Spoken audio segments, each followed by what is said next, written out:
The papers fell from her hands, their weight nothing compared to the heaviness now crushing her chest. Divorce. The word echoed in Allison's mind like a cruel taunt, a severing of a life she thought was invincible.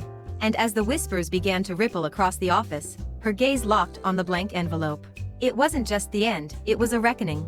The air in the room grew colder as Sarah pulled her into a quiet corner, her voice barely above a whisper. Allison, something doesn't add up. Jake doesn't just snap like this. Are you sure there's nothing you're hiding? But Allison's silence was an answer in itself. Outside, storm clouds gathered, a prelude to the tempest that would soon engulf her life. And little did she know, the worst was yet to come. Jake stood at the window, the rain tracing jagged paths down the glass. He clenched his fists, the rage and heartbreak threatening to drown him. She was his anchor through deployments, his sanctuary in a chaotic world. But her betrayal had ripped away his foundation. As he stared at the glowing laptop screen, a single thought consumed him: justice. He couldn't undo her choices, but he could make her feel the weight of everyone. Allison's voice cracked over the phone, her pleas as raw as the tears streaking her face. Jake, please, don't do this. We can fix it. But his laughter, cold and void of the man she once knew, cut through her like a blade. Fix it, he hissed. I already did. Look around, Allison. There's nothing left to save. And in the distance, she saw it, flames devouring their home. His final message scrawled in the lawn: cheating bitch. The flames faded into smoke, the suffocating aftermath mirrored in her gasping breaths. Days turned to weeks, the debris of her life settling like ash. Each passing moment was a reminder of what she had lost: her career, her home, her son. Yet, in the silence of an empty apartment, resolve began to stir. If Jake had stolen everything, she would rebuild brick by brick. Can love survive betrayal? What would you do when the life you built crumbles beneath your feet? As Allison faced the ruins, these questions echoed louder than the silence surrounding her. And you, what would you fight for? Or, perhaps, who? 5 years later, their paths crossed again, in the unlikeliest of places: Chicago, an industry conference bustling with strangers. But Allison wasn't a stranger anymore. She was a phoenix, rising from the ashes. And Jake, lurking in the shadows, couldn't look away. Did he want forgiveness? Redemption? Or perhaps, something else? Only time would tell. And only one question lingered: can the scorched earth ever bloom again? Life has a way of unraveling when you least expect it. For Allison, it began with an envelope. In the midst of the polished chaos of her office, the beige manila was a stark contrast to the vibrant life she believed she had built. She was untouchable, or so she thought, a marketing powerhouse, admired by her peers, envied by competitors. But when the process server called her name, the air seemed to shift, growing heavier with each syllable. Eyes darted toward her, some curious, others pitying, as she stood frozen, clutching a piece of paper that carried more weight than it seemed. Divorce. It wasn't a mere word, it was an implosion, silent yet deafening, tearing through the facade of perfection she had so meticulously maintained. And as her knees weakened, her colleagues watched, their whispers a cruel soundtrack to the end of her world. Sarah found her huddled in the break room, a sanctuary now tainted by Allison's quiet sobs. She was the kind of friend who didn't ask questions unless they were necessary, but today was different. Allison's grief was a puzzle, jagged pieces of confusion and heartbreak scattered across the table of her life. Sarah's arm around her was both a comfort and a tether, holding her to a reality that Allison desperately wanted to escape. Why now? Allison whispered, her voice barely audible. And as Sarah stroked her friend's trembling hand, she couldn't help but wonder if the answer wasn't in the timing, but in the unraveling, a series of choices, small and seemingly insignificant, that had led to this very moment. Memories have a way of twisting the knife when the wound is fresh. Allison's mind, unbidden, played a cruel montage of their life together. Jake's laughter, rich and unrestrained, filling the air on lazy Sunday mornings. The heat of his touch, the way his hands claimed her in passion, in love, in a bond that felt unbreakable.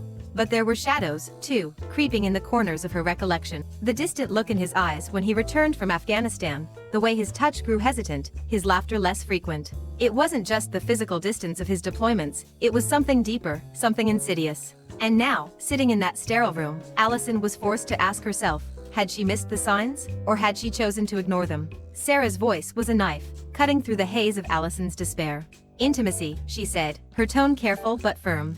It was a word that carried weight, a word that forced Allison to confront the cracks in her marriage. How could she explain the nights spent staring at the ceiling, Jake beside her yet miles away? How could she articulate the growing chasm between them, a void she had tried to fill in ways she now regretted? Sarah didn't need to ask the question aloud, her eyes said enough. And as Allison fumbled for an answer, she realized that the truth was more damning than she wanted to admit. Jake's actions weren't just a reaction, they were calculated, deliberate. a revenge that was only just beginning. The door swung open, and with it came a wave of authority that silenced the murmurs. Mr. Campbell, the CEO, flanked by Ms. Miller and Ms. Jones, walked in like executioners prepared to deliver a sentence. Allison's heart sank as their gazes pinned her to the chair. This wasn't just personal, it was professional, and the line between the two had been irrevocably blurred. The words came like a hammer blow. Jake knew. He had known for weeks, months, maybe longer. And David, David, his name was now a scarlet letter branded onto her career, her reputation, her very identity. The photos landed on the table, glossy and damning, each one a testament to her betrayal. There was no room for denial, no space for excuses. Allison wasn't just losing her husband, she was losing herself. Across town, Jake sat in his apartment, the glow of his laptop casting shadows on the walls. He listened to the conversation unfold, his expression unreadable, his silence a thunderous condemnation. The private investigator's voice droned on in the background, a monotonous affirmation of everything Jake already knew. But it wasn't enough to know, he needed her to feel it, to taste the bitterness of betrayal as he had. With a click of the mouse, he set his plan in motion, a symphony of vengeance that would crescendo into a devastating finale.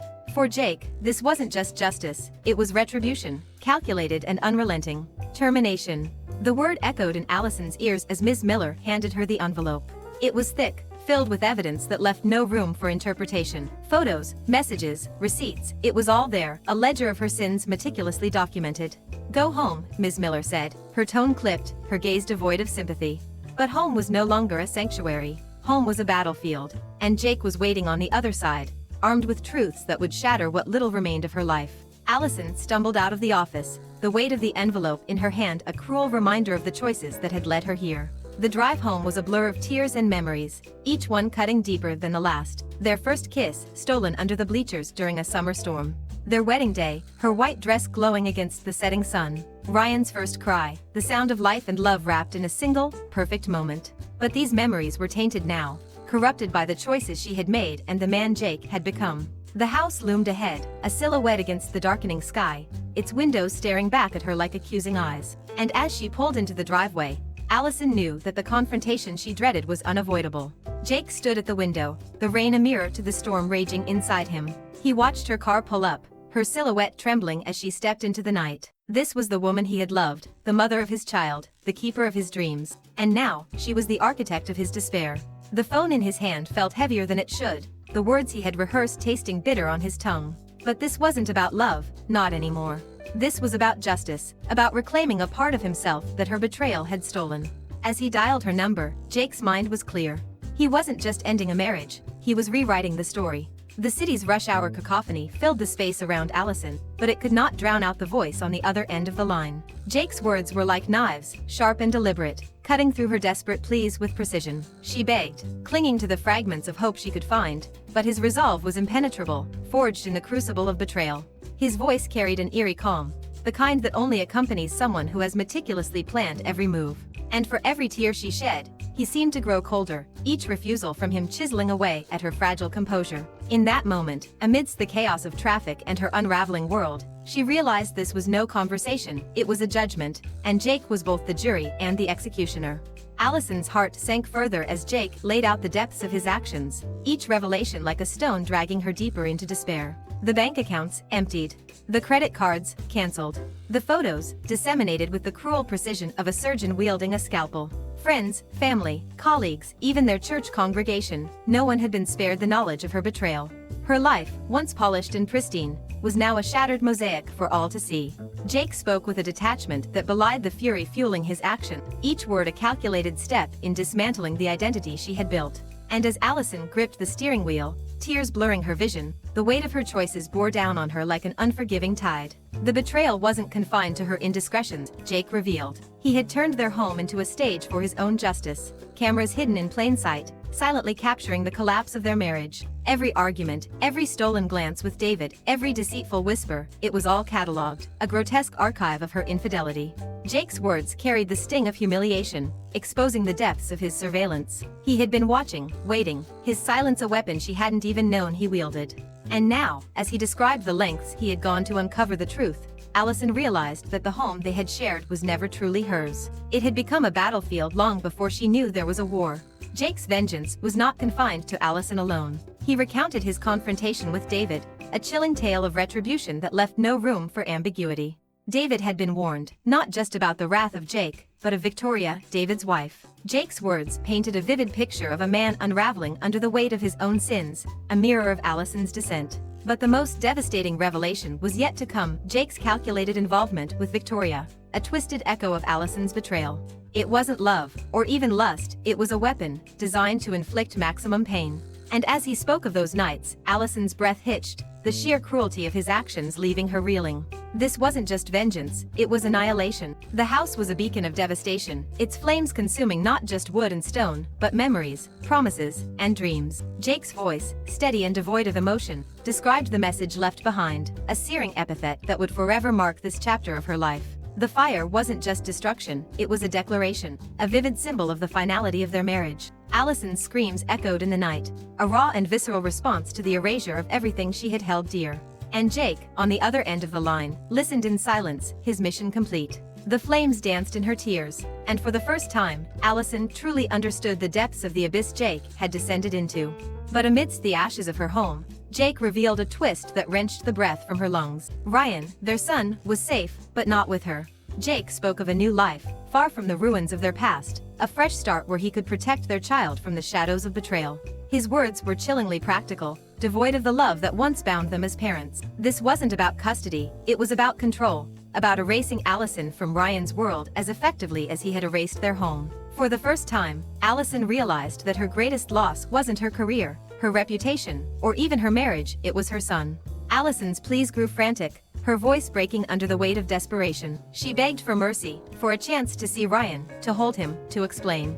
But Jake's response was unyielding, a cold and final denial that shattered her remaining hopes. He spoke of erasure, of the passage of time that would dull Ryan's memories of her, leaving only the narrative Jake would craft. To him, Allison was no longer a mother, she was a ghost, a cautionary tale, an absence. And as the line went silent, Allison was left alone, the weight of his words pressing down like the remnants of a collapsed world. Far from the ruins, Jake moved with precision, his actions methodical as he prepared for the next phase of his plan. Documents burned, phones destroyed, identities erased, each step a severing of ties, a deliberate shedding of the man he once was. The contact waiting for him was efficient, their exchange brief, but laden with the gravity of what was at stake. Jake's transformation was complete, the final pieces of his new identity falling into place. This wasn't escape, it was rebirth, a chance to start anew, unburdened by the wreckage he had left behind. And yet, even as he boarded the plane, a shadow of doubt lingered, a ghost of the life he was leaving behind. The plane ascended, carrying Jake and Ryan toward an uncertain future,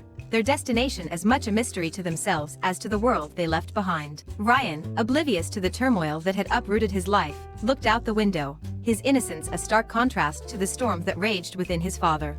For Jake, this was the culmination of his revenge, the final act in a tragedy that had consumed them both. But as the lights of the city faded into the distance, he couldn't escape the weight of his choices. The fire had destroyed their past, but the embers still burned within him, a reminder that even in victory, some wounds never heal. Time is both cruel and kind, a paradox that Allison had come to understand intimately.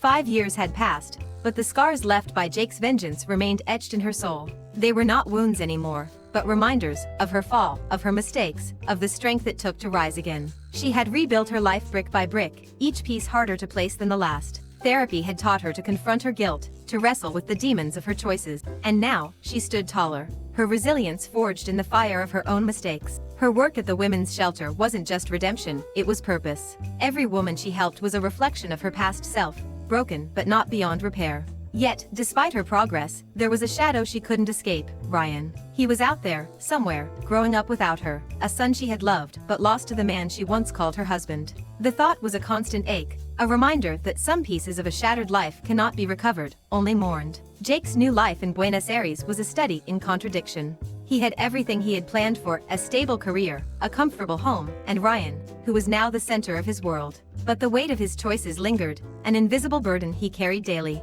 Ryan's laughter was a bittersweet melody, a joy tainted by the knowledge of what he had taken from Allison. Jake told himself it was for the best, that he had protected his son from a toxic environment, but deep down, the guilt gnawed at him. He watched Ryan grow with pride and sorrow, the milestones of his childhood punctuated by the absence of his mother. Late at night, when the world was quiet, Jake would pull out the photos and videos he couldn't bring himself to delete, moments of a family that no longer existed.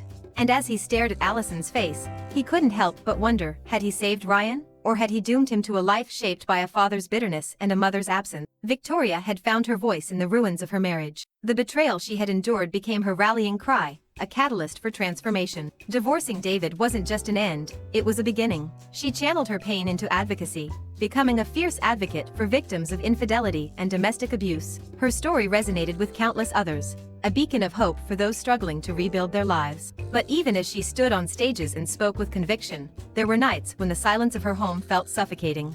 The scars of betrayal don't fade, they linger, shaping the way you see the world, the way you trust, the way you love. And though she had moved on, a part of her still carried the weight of the choices others had made, choices that had forever altered the course of her life. Fate has a way of weaving paths together when you least expect it. The conference in Chicago was bustling with life, a hub of professionals exchanging ideas and ambition. Among them was Allison, her presence commanding attention not because of her past, but because of the woman she had become. Confidence radiated from her, tempered by a humility born of hardship. And then, in the crowd, a pair of eyes found her, Jake. He had not planned this, not sought it out, but there she was, the woman who had once been his everything. She didn't see him, but he saw her, and in that moment, memories flooded back, unbidden and unrelenting. She was different, stronger, yet the same in ways that tugged at his heart. Jake stayed in the shadows, watching as Allison laughed with colleagues, her smile a testament to the resilience he both admired and feared. Could he approach her? Should he?